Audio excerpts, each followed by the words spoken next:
Welcome back to EXPLAINCAD. In this tutorial, we will know about how to export 2D drawings into PDF format. First of all, I create this part. Now we create its 2D drawing.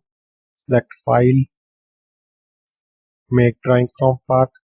Select Sheet Format A3 ISO. Select OK. Select Top View, Right Side View. Select OK. From here, select View. I select this isometric view and drag it here. Now go to Smart Dimension. Select Inside Circle. Inner dia 10 mm and outer dia 20 mm. Its thickness 2 mm. Right click, select option. Now here select save.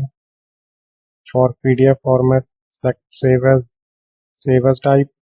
From here select PDF, select OK, save. See here its PDF extension.